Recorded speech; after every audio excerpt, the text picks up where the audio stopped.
ചില നടീനടന്മാർ അറിയപ്പെടുന്നത് അവർ ചെയ്ത കഥാപാത്രത്തിന്റെ പേരിലോ അല്ലെങ്കിൽ അവരുടെ സിനിമകളുടെ പേരിലോ ആയിരിക്കാം. അങ്ങനെ ചില അഭിനേതാക്കളെക്കുറിച്ചും അവർക്ക് ആ പേര് വരാൻ കാരണമായ സിനിമകളെക്കുറിച്ചുമാണ് നാം ഈ വീഡിയോയിൽ സംസാരിക്കുന്നത്.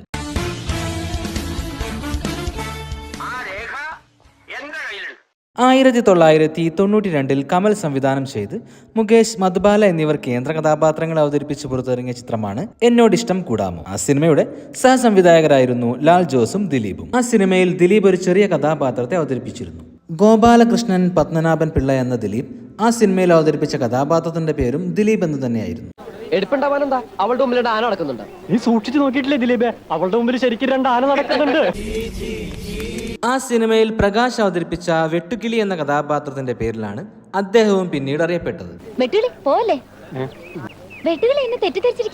എന്റെ പേര് വെട്ടുകിളി എന്നല്ല. പിന്നീട് 94 മാനത്തെ കൊട്ടാരം എന്ന സിനിമയിൽ മുഴുനീള കഥാപാത്രത്തെ അവതരിപ്പിച്ചപ്പോഴും കഥാപാത്രത്തിന്റെ പേര് ദിലീപ് എന്ന് തന്നെയാണ് കൊടുത്തത്. പേര് ദിലീപ്. ഞാനോ ദിലീപിന്റെ അമ്മാവൻ. ദിലീപേ സ്റ്റേജ് നെയിമായി ദിലീപ് എന്ന പേര് സ്വീകരിച്ച ശേഷം തന്നെയാണ് ഈ കഥാപാത്രങ്ങൾക്കും ആ പേര് നൽകിയത്. നേരെ തിരിച്ച് അദ്ദേഹത്തിന്റെ യഥാർത്ഥ പേരായ ഗോപാലകൃഷ്ണൻ എന്ന പേരാണ് വെട്ടം, മിസ്റ്റർ ബട്ട്ലർ പോലെയുള്ള സിനിമകളിൽ കഥാപാത്രങ്ങൾക്ക് നൽകിയത്. ഏറ്റവും കൂടുതൽ ദിലീപ് കഥാപാത്രങ്ങൾക്ക് നൽകിയ പേര് ഉണ്ണി എന്ന പേരാണ്.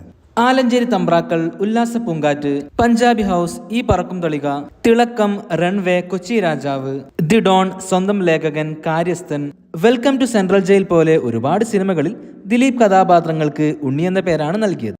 1964 മലയാളത്തിലെ ആദ്യത്തെ ഹൊറർ ചിത്രമായ ഭാർഗവി നിലയം റിലീസാകുന്നത്. എ വിൻസെന്റ് സംവിധാനം ചെയ്ത ഈ ചിത്രം എഴുതിയത് വൈക്കം മുഹമ്മദ് ബഷീർ ആയിരുന്നു. ശ്രീ കുതിരവട്ടം പപ്പുവിന്റെ ആദ്യകാല സിനിമകളിലൊന്നാണ് ഭാർഗവി നിലയം. സിനിമയിലെ അദ്ദേഹത്തിന്റെ ഒരു രംഗമാണിത്. എന്താ പപ്പു സാറേ, ഈ പപ്പു ചില്ലർ പുള്ളിയല്ല, മിസ്റ്റർ MP കുതിരവട്ടം. പത്മദലാക്ഷൻ എന്നാണ് അദ്ദേഹത്തിന്റെ യഥാർത്ഥ പേര്. ഈ സിനിമയിലെ കഥാപാത്രത്തിന് നൽകിയ കുതിരവട്ടം പപ്പു എന്ന പേരിലൂടെ അദ്ദേഹം അറിയപ്പെടാൻ തുടങ്ങി. 1982 ഹസൻ സംവിധാനം ചെയ്തൊരു സിനിമയാണ് ഭീമൻ. സിനിമയിൽ ജയൻ ഒരു കഥാപാത്രത്തെ അവതരിപ്പിക്കേണ്ടതായിരുന്നു. എന്നാൽ പിന്നീട് ആ കഥാപാത്രത്തെ അവതരിപ്പിച്ചത് രഘു ആയിരുന്നു. ആ ഒരു സിനിമയും കഥാപാത്രവും കാരണമാണ് രഘു ഭീമൻ രഘു എന്ന പേരിൽ അറിയപ്പെടുന്നത്. അദ്ദേഹത്തിന്റെ ആദ്യ ചിത്രം 1981 ഗൃഹലക്ഷ്മി ആയിരുന്നു. 1986 മോഹിനിയാട്ടം എന്ന സിനിമയിലാണ് മണിയൻ പിള്ള രാജു ആദ്യമായി അഭിനയിക്കുന്നത്. പട്ടിണി കിടന്ന് ഞങ്ങൾ വലഞ്ഞു സിസ്റ്റർ. ഒരു ജോലി കിട്ടിയില്ലെങ്കിൽ പല റെയിൽ പാളത്തിന് തലവെച്ച് ഞാൻ മരിക്കും. എന്നാൽ അദ്ദേഹം അറിയപ്പെടുന്നത് മറ്റൊരു സിനിമയുടെ പേരിലായിരുന്നു. 81 ബാലചന്ദ്ര മേനോൻ ചിത്രം മണിയൻ പിള്ള അഥവാ മണിയൻ പിള്ള. എന്താ തന്റെ പേര്? മണിയമ്പിള്ള. മണിയമ്പിള്ള. ആ ഒരു സിനിമയുടെ വിജയത്തിന് ശേഷം രാജു മണിയൻ പിള്ള രാജു എന്ന പേരിൽ അറിയപ്പെടാൻ തുടങ്ങി. അസോസിയേഷൻ ഓഫ് മലയാളം മൂവി ആർട്ടിസ്റ്റിന്റെ ജനറൽ സെക്രട്ടറി ഇടവേള ബാബുവും ആ പേരിൽ അറിയപ്പെടുന്നത് ഒരു സിനിമയിലൂടെയാണ്. 1982 പത്മരാജൻ എഴുതി മോഹൻ സംവിധാനം ചെയ്ത ഇടവേള എന്ന സിനിമയിലൂടെ. 89 AK ലോഹിതദാസ് സിബി മലയാൾ ചിത്രം കിരീടം റിലീസാകുന്നത്. ആ സിനിമയിൽ പ്രധാന കഥാപാത്രത്തെ അവതരിപ്പിച്ച ഒരാളായിരുന്നു മോഹൻ രാജ്. കഥാപാത്രത്തിന്റെ പേര് കീരിക്കാടൻ ജോസ്. ആ ഒരു സിനിമയിലൂടെയാണ് മോഹൻ രാജ് പിന്നീട് കീരിക്കാടൻ ജോസ് എന്ന പേരിൽ അറിയപ്പെടാൻ തുടങ്ങിയതും. സിനിമയുടെ പേരിൽ അറിയപ്പെട്ട മറ്റൊരു നടനാണ് ജോർജ്. സ്ഫടികത്തിലെ SI കുറ്റിക്കാടനിലൂടെ ജോർജ് സ്ഫടികം ജോർജ് എന്ന പേരിൽ അറിയപ്പെടാൻ തുടങ്ങി. ഈ ഒരു നടനെ നിങ്ങൾ ഓർക്കുന്നുണ്ടോ? രവിചന്ദ്രൻ എന്നാണ് ഇദ്ദേഹത്തിന്റെ പേര്. ഒരുപാട് തമിഴ്, മലയാളം സിനിമകളിൽ ഇദ്ദേഹം അഭിനയിച്ചിട്ടുണ്ട്. 2 സ്ഥലങ്ങളിൽ വ്യത്യസ്തമായ 2 സിനിമകളുടെ പേരിൽ അറിയപ്പെടുന്ന ഒരു നടനാണ് ഇദ്ദേഹം. നിഴൽകൾ എന്ന സിനിമയിലൂടെയാണ് ഇദ്ദേഹം തമിഴിൽ അറിയപ്പെടുന്നത്. അതുകൊണ്ട് തന്നെ അദ്ദേഹം അവിടെ നിഴൽകൾ രവി എന്ന പേരിൽ അറിയപ്പെടുന്നു. അതേസമയം തന്നെ മലയാളത്തിൽ അദ്ദേഹം അറിയപ്പെടുന്നത് കക്ക എന്ന സിനിമയിലൂടെയാണ്.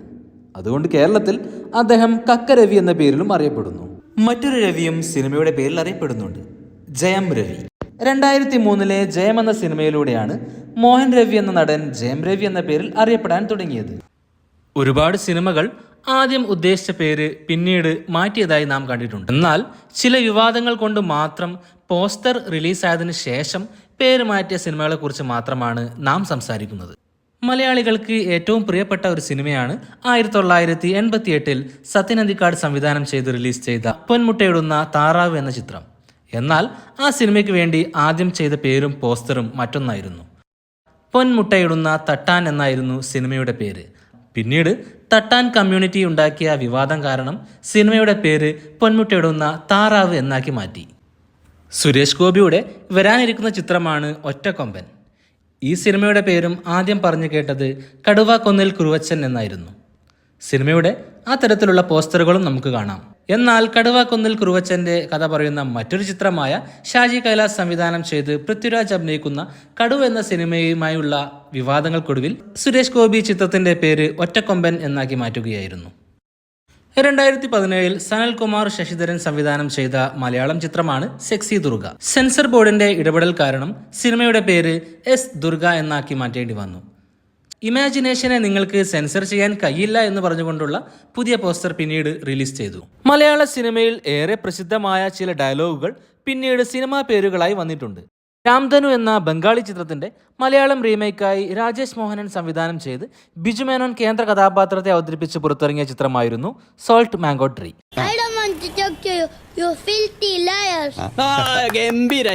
ഈ ഒരു പേരിന്റെ ഉറവിടം എല്ലാ മലയാളികൾക്കും അറിയാവുന്ന ഒന്നാണ്. ഇംഗ്ലീഷ് 1986 സിബി മലയാൽ സംവിധാനം ചെയ്ത് പുറത്തിറങ്ങിയ ദൂരെ ദൂരെ ഒരു കൂടുകൂട്ടാം എന്ന സിനിമയിൽ മോഹൻലാൽ പറഞ്ഞ പ്രശസ്തമായ ഒരു ഡയലോഗിൽ നിന്നാണ് ഈ പേര് വന്നത്. എന്താ ചോദിച്ചേ? ഇംഗ്ലീഷ് 2022 ബിജിത് ബാല സംവിധാനം ചെയ്ത് ശ്രീനാഥ് ബാസി, സണ്ണി വെയിൻ, ഗ്രേസ് ആന്റണി എന്നിവർ അഭിനയിച്ച് പുറത്തിറങ്ങിയ ചിത്രമാണ് പടച്ചോനെ ഇങ്ങൾ കാത്തോളി. ഞാനും അതിപ്പോ ആലോചിക്കായിരുന്നു. അതെപ്പോ ബീഫ് കറി, മത്തിക്കറി, അയിലമുളട്ട്. അയ്യോ, ഞാൻ ഔട്ട് ചെയ്തിട്ടില്ലല്ലോ.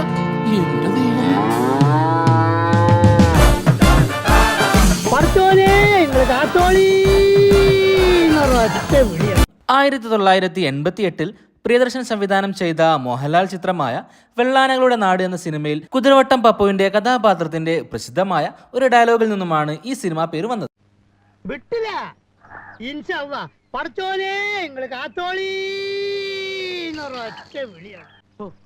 ഭയങ്കരം തന്നെ. ഒരു മുறை വന്ന് പാർത്തായാ തോം തോം തോം ഒരു മുறை വന്ന് പാർത്തായാ. 2016 സാജൻ കെ മാത്യു സംവിധാനം ചെയ്ത് ഉണ്ണി മുകുന്ദൻ, പ്രയാഗ മാർട്ടിൻ എന്നിവർ അഭിനയിച്ച് പുറത്തിറങ്ങിയ ചിത്രമായിരുന്നു ഒരു മുறை വന്ന് പാർത്തായ. പാപത്തിന്റെ ശമ്പളം മരണമല്ലേ കുരിയച്ച?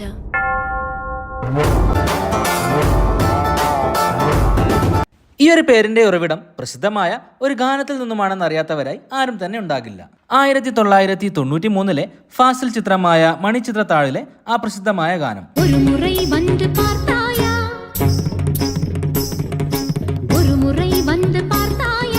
തമിഴ് എഴുത്തുകാരനായ വാലി എഴുതിയ ഈ വരികൾക്ക് സംഗീതം നൽകിയത് MG രാധാകൃഷ്ണനായിരുന്നു. 50 ഫസ്റ്റ് ഡേറ്റ്സ് എന്ന ഹോളിവുഡ് സിനിമയെ ആസ്പദമാക്കി അൻവർ സാദിഖ് 2014 വിനീത് ശ്രീനിവാസൻ, നമിത പ്രമോദ് എന്നിവരെ കേന്ദ്ര കഥാപാത്രമാക്കി പുറത്തിറക്കിയ ചിത്രമായിരുന്നു ഓർമ്മയുണ്ടോ ഈ മുഖം.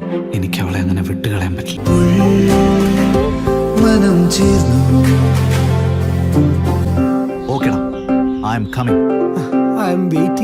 ഷാജി കൈലാസ് ചിത്രം കമ്മീഷണറിലെ സുരേഷ് ഗോപിയുടെ പ്രസിദ്ധമായ ആ ഡയലോഗിൽ നിന്നുമാണ് ഈ സിനിമയുടെ പേര് വന്നത്. മാഡം, ഓർമ്മയുണ്ടോ ഈ മുഖം? ജീവിതത്തിൽ ഒരുപാട് മുഖങ്ങൾ ഇങ്ങനെ കേറിയിറങ്ങി പോയതല്ലേ, ചിലപ്പോ മറന്നു. രഞ്ജി പണിക്കരായിരുന്നു ചിത്രത്തിലെ ഈ ഡയലോഗുകൾ എഴുതിയത്. 2016 വിപിൻ ദാസ് സംവിധാനം ചെയ്ത് ഗോകുൽ സുരേഷ്, അർച്ചന, വിജയ് ബാബു എന്നിവർ കേന്ദ്ര കഥാപാത്രങ്ങളെ അവതരിപ്പിച്ച് പുറത്തിറങ്ങിയ ചിത്രമായിരുന്നു മുദ്ദുഗൗ. ഒരൊറ്റ കീറും.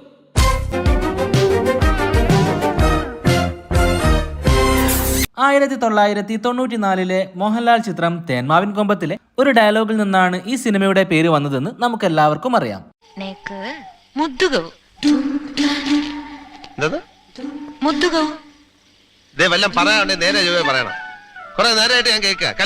പ്രിയദർശൻ തന്നെയായിരുന്നു ഈ ഡയലോഗുകൾ എഴുതിയതും. മുദ്ദുഗൗ സിനിമയിലെ ഒരു ഗാനവും തേന്മാവിൻ കൊമ്പത്തിന് വേണ്ടിയുള്ള ഒരു ട്രിബ്യൂട്ടായിരുന്നു.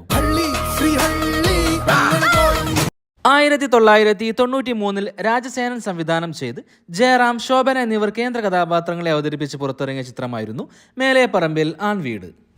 ആ ചിത്രത്തിൽ ജഗദീഷ് ശ്രീകുമാർ അവതരിപ്പിച്ച കഥാപാത്രത്തിന്റെ പ്രസിദ്ധമായ ഒരു ഡയലോഗായിരുന്നു ഇത്. വേലക്കാരിയായിരുന്നാലും നീ എൻ മോഹവല്ലി. ഈ ഒരു പേരിലും ഒരു സിനിമ മലയാളത്തിൽ റിലീസ് ചെയ്തിട്ടുണ്ട്. 2018 രാഹുൽ മാധവ്, ശ്രാവ്യ എന്നിവർ കേന്ദ്ര കഥാപാത്രങ്ങളെ അവതരിപ്പിച്ച് പുറത്തിറങ്ങിയ വേലക്കാരിയായിരുന്നാലും നീയൻ മോഹവല്ലി എന്ന സിനിമ. ഈ സിനിമ സംവിധാനം ചെയ്തത് ഗോവിന്ദ് വരാഹയാണ്. വേലക്കാരിയോ? വേലക്കാരിയായിരുന്നാലും നീ എൻ മോഹവല്ലി. എന്താ ഉദ്ദേശം? 2022 ഷാഫി സംവിധാനം ചെയ്ത് ഷറഫുദ്ദീൻ, ഇന്ദ്രൻസ്, അനഘ എന്നിവർ കേന്ദ്ര കഥാപാത്രങ്ങളെ അവതരിപ്പിച്ച് പുറത്തിറങ്ങിയ ചിത്രമായിരുന്നു ആനന്ദം പരമാനന്ദം. എന്റെ ജീവിതം ആരും ഫോളോ ചെയ്യരുത്, ഷെയർ ചെയ്യരുത്. കാരണം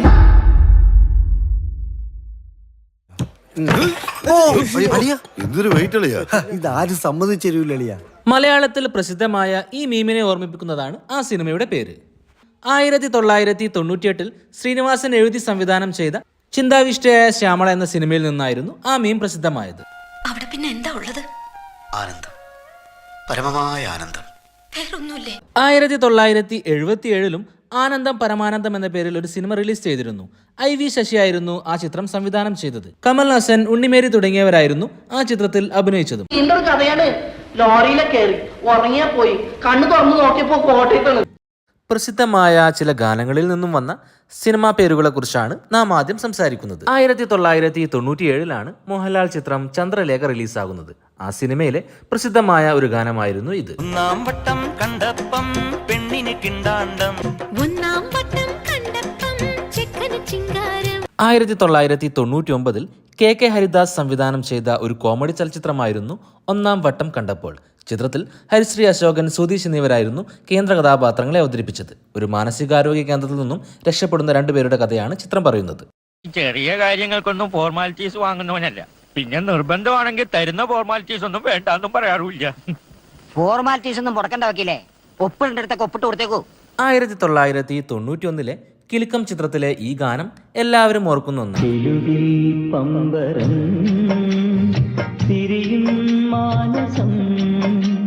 1997 തുളസിദാസ് സംവിധാനം ചെയ്ത ജയറാം ചിത്രമായ കിലുകിൽ പമ്പരം റിലീസാകുന്നത്.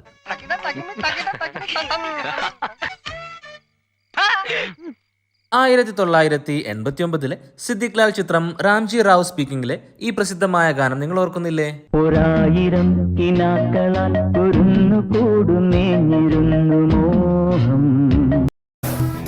2018 പ്രമോദ് മോഹൻ സംവിധാനം ചെയ്ത ബിജുമേനോൻ ചിത്രമായിരുന്നു 1000 കിനാക്കളാൽ. തന്റെ കുടുംബത്തെ പ്രശ്നങ്ങളൊന്നും അറിയിക്കാതെ കാര്യങ്ങളെല്ലാം സോൾവ് ചെയ്യാൻ നോക്കുന്ന ഒരു പാവം നായകന്റെ കഥയാണ്. 2016 ബിജുമേനോൻ, ആസിഫ് അലി, ആശാ ശരത്, രജിഷ വിജയൻ എന്നിവർ അഭിനയിച്ച് ഖാലിദ് റഹ്മാൻ സംവിധാനം ചെയ്ത ചിത്രമായിരുന്നു അനുരാഗ കരിക്കിൻ വെള്ളം. 1965 റോസി എന്ന സിനിമയ്ക്ക് വേണ്ടി KV ജോബ് സംഗീതം നൽകിയ അല്ലിയാമ്പൽ കടവിൽ നിന്ന് തുടങ്ങുന്ന ഗാനത്തിലെ ഒരു വരിയിൽ നിന്നുമാണ് ഈ സിനിമയുടെ പേരും വന്നത്. നമ്മുടെ നെഞ്ചിലാകെ അനുരാഗ കരിക്കിൻ വെള്ളം.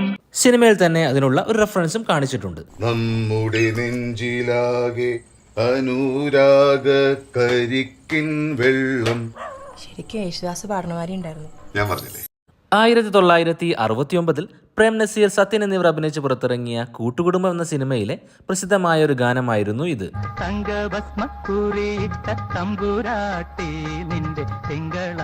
തങ്കഭസ്മ കുറിയിട്ട തമ്പുരാട്ടി എന്ന പേരിൽ 2020 ഒരു സിനിമ ഇറങ്ങിയത് നിങ്ങൾ അറിഞ്ഞിരുന്നുവോ? സുജൻ ആരോമൽ സംവിധാനം ചെയ്ത ഈ കോമഡി ചിത്രം യൂട്യൂബിൽ അവൈലബിൾ ആണ്. വെറുതെ മുപ്പിച്ചോണ്ടിരിക്കണ ഒന്നും കാണിക്കണില്ല. നിങ്ങളൊന്ന് വെയിറ്റ് ചെയ്യേ, ഇങ്ങനത്തെ പടത്തിൽ കുറച്ച് കഴിഞ്ഞിട്ട് ഏതൊക്കെ വരൂ. ബാംഗ്ലൂർ ഡേയ്സ് സിനിമയിലെ പ്രസിദ്ധമായ ഒരു ഗാനമായിരുന്നു ഇത്. 2018 സൗമ്യ സദാനന്ദൻ സംവിധാനം ചെയ്ത് കുഞ്ചാക്കോ ബോബൻ, നിമിഷ സജയൻ എന്നിവർ കേന്ദ്ര കഥാപാത്രങ്ങളെ അവതരിപ്പിച്ച് പുറത്തിറങ്ങിയ ചിത്രമായിരുന്നു മംഗല്യം തന്തുനാനേന. ഓരോ വാക്കും ശ്രദ്ധിച്ചു കേട്ടു. ഈ ഭാര്യ എന്ന് പറഞ്ഞ ആനയെ പോലെ അതല്ലേ ഞാൻ എന്റെ പെരുമാൾ ഓടിച്ചു വിട്ടത്. വന്ദനം സിനിമയിൽ മോഹൻലാൽ പറഞ്ഞ ഏറെ പ്രസിദ്ധമായ ഒരു ഡയലോഗായിരുന്നു ഇത്. എങ്കിലേ എന്നോട് പറ ഐ ലവ് യു. എന്നോട് പറ ഐ ലവ് യു എന്ന പേരിൽ കുട്ടികൾ അഭിനയിച്ചുകൊണ്ടൊരു ചിത്രം പുറത്തിറങ്ങിയിരുന്നു. നിഖിൽ വാഹിദ് ആയിരുന്നു 2019 പുറത്തിറങ്ങിയ ആ ചിത്രത്തിന്റെ സംവിധാനം. നീ പോയിട്ട് അവളടുത്ത് എന്താ പറയാൻ പോണേ? കറക്റ്റ് പ്ലാൻ പറ. നിനക്കൊരു വിചാരം കാണും, ഞാൻ നിന്നെ വളയ്ക്കാൻ നോക്കുന്നത് നിന്നെ പുറകെ നടക്കുന്നേക്ക് നിന്റെ മുഞ്ചു കിട്ടും. മറ്റൊരു മോഹൻലാൽ പ്രിയദർശൻ ചിത്രമായിരുന്നു മഴ പെയ്യുന്നു മദ്ദളം കൊട്ടുന്നു. ആ സിനിമയിലെ മോഹൻലാലിന്റെ പ്രസിദ്ധമായ ഒരു ഡയലോഗായിരുന്നു ഇത്. How many kilometers from Washington DC to Miami Beach? I am the answer. Kilometers and kilometers. 2020 Tovino Thomas നായകനായി വന്ന ജിയോ ബേബി ചിത്രമായിരുന്നു കിലോമീറ്റേഴ്സ് ആൻഡ് കിലോമീറ്റേഴ്സ്. ഇനി നിന്നെ തല ചോമക്കാരിക്ക് സൗകര്യമില്ലേ അമേരിക്കക്കാരി പട്ടി തെണ്ടി ചെറ്റ നാറി. 2021 അഖിൽ മാരാർ സംവിധാനം ചെയ്ത പൊളിറ്റിക്കൽ കോമഡി ചലച്ചിത്രമായിരുന്നു ഒരു താത്വികമായ അവലോകനം. മലയാളത്തിലെ ക്ലാസിക് പൊളിറ്റിക്കൽ സറ്റയർ കോമഡി ചലച്ചിത്രമായ സന്ദേശത്തിലെ ശങ്കരാടിയുടെ ഒരു ഡയലോഗിൽ നിന്നുമാണ് ആ സിനിമയുടെ പേരും വന്നത്. താത്വികമായ ഒരു അവലോകനമാണ് ഞാൻ ഉദ്ദേശിക്കുന്നത്. ഒരു പഴയ സിനിമയിൽ പറഞ്ഞ കഥയുടെ പേര് പിന്നീട് മറ്റൊരു സിനിമയായി വന്നാലോ? അങ്ങനെ 2 സിനിമകൾ മലയാളത്തിലുണ്ട്. രജീഷ് മിഥില സംവിധാനം ചെയ്ത് 2019 പുറത്തിറങ്ങിയ ചിത്രമായിരുന്നു വാരിക്കുഴിയിലെ കൊലപാതകം. എന്തിനാ കൊണ്ടുവന്നോ എന്നോട് പറഞ്ഞിട്ടില്ല. ഡെന്നിസ് ജോസഫ് എഴുതി മമ്മൂട്ടി, മോഹൻലാൽ എന്നിവർ അഭിനയിച്ച് ജോഷി സംവിധാനം ചെയ്ത് 1990 റിലീസ് ചെയ്ത നമ്പർ 20 മദ്രാസ് മെയിൽ എന്ന ചിത്രത്തിൽ മണിയൻ പിള്ള രാജു അവതരിപ്പിച്ച ഹിച്ച്കോക്ക് കഞ്ഞിക്കുഴി എന്ന കഥാപാത്രത്തിന്റെ ഒരു പുസ്തകമായിരുന്നു വാരിക്കുഴിയിലെ കൊലപാതകം. ആൽബർട്ട് ഹിച്ചോക്ക് എങ്ങനെ മെലിഞ്ഞുപോയി? അതെ അതെ, സാറത് വായിക്കാറില്ലേ എന്റെ വാരിക്കുഴിയിലെ കൊലപാതകം ലേറ്റസ്റ്റ്? ഈ വാരിക്കുഴിയിലെ കൊലപാതകം എന്റെ ഒരു ഫേമസ് വർക്കാണല്ലോ. അഴകിയ രാവണൻ ചിത്രത്തിൽ ശ്രീനിവാസൻ അവതരിപ്പിച്ച അംബുജാക്ഷൻ എന്ന കഥാപാത്രത്തിന്റെ ഒരു പുസ്തകമായിരുന്നു ചിറകൊടിഞ്ഞ കിനാവുകൾ. 2015 സന്തോഷ് വിശ്വനാഥ് സംവിധാനം ചെയ്ത് അംബുജാക്ഷൻ എന്ന കഥാപാത്രത്തിന്റെ സ്പിൻ ഓഫായി പുറത്തിറങ്ങിയ ചിത്രമായിരുന്നു ചിറകൊടിഞ്ഞ കിനാവുകൾ. പക്ഷെ വിറക് വെട്ടുകാരന് തന്റെ മകളെ ഒരു വലിയ പണക്കാരനായ ഗൾഫുകാരനെ കൊണ്ട് കെട്ടിക്കാനാണ് താല്പര്യം. ഇക്കാര്യം സുമതി തയ്യൽക്കാരനെ അറിയിക്കുന്നു. പ്രസിദ്ധമായ ഒരു സിനിമയിലെ ഒരു കഥാപാത്രത്തിന്റെ പേരിൽ ആദ്യ സിനിമയുമായി യാതൊരു ബന്ധവുമില്ലാത്ത മറ്റൊരു സിനിമ വന്നാലോ? ലാൽ ജോസ് സംവിധാനം ചെയ്ത ദിലീപ് ചിത്രമായ മീശ മാധവനിൽ സലിം കുമാർ അവതരിപ്പിച്ച ഒരു കഥാപാത്രമായിരുന്നു അഡ്വക്കേറ്റ് മുകുന്ദനുണ്ണി.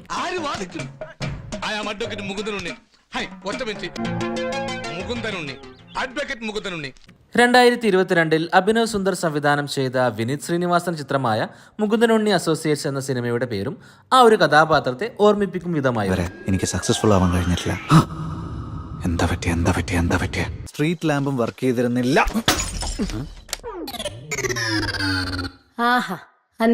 സെവൻത് ഡേ സിനിമയിൽ പൃഥ്വിരാജ് പറഞ്ഞ പ്രസിദ്ധമായ ഒരു ഡയലോഗായിരുന്നു ഇത്. കർണൻ, നെപ്പോളിയൻ, ഭഗത് സിംഗ്, ഇവർ 3 പേരുമാണ് എന്റെ heroes. You see the irony, don't you? നിർഭാഗ്യവശാൽ ആ പേരിലും ഒരു സിനിമ ഇറങ്ങിയിരുന്നു. ശരത് ജി മോഹൻ സംവിധാനം ചെയ്ത് 2022 കർണൻ, നെപ്പോളിയൻ, ഭഗത് സിംഗ് എന്ന പേരിൽ ഒരു സിനിമ പുറത്തിറങ്ങിയത്. ഞാൻ കേട്ടത് വെച്ച ക്രൈം ഡിറ്റാച്ച്മെന്റിലെ CI ശശീന്ദ്രനാണ് കേസ് അന്വേഷിക്കുന്നത്.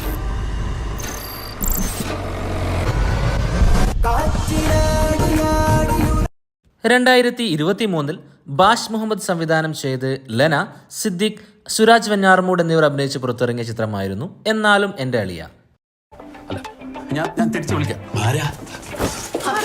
ലൈഫ് എൻജോയ് ചെയ്യല്ലേ? പിന്നെ ഒരെണ്ണം കൂടെ അടിക്കാം. വിനോദയാത്ര സിനിമയിൽ ദിലീപ് പറഞ്ഞ ഈ ഡയലോഗ് ആയിരിക്കാം ചിലപ്പോൾ ആ സിനിമയ്ക്ക് പ്രചോദനമായത്. എന്നാലും എന്റെ അളിയ, എനിക്ക് ഈ പെണ്ണിനെ കാണുമ്പോഴാ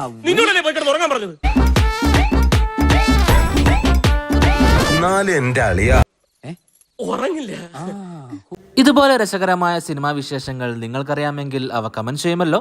ചാനൽ ഇതുവരെ സബ്സ്ക്രൈബ് ചെയ്യാതെയാണ് നിങ്ങൾ വീഡിയോ കണ്ടതെങ്കിൽ ചാനൽ സബ്സ്ക്രൈബ് ചെയ്യുന്ന കാര്യം പരിഗണിക്കുമല്ലോ. മറ്റൊരു രസകരമായ വീഡിയോയുമായി വീണ്ടും വരാം. പീസ്. നമസ്കാരം.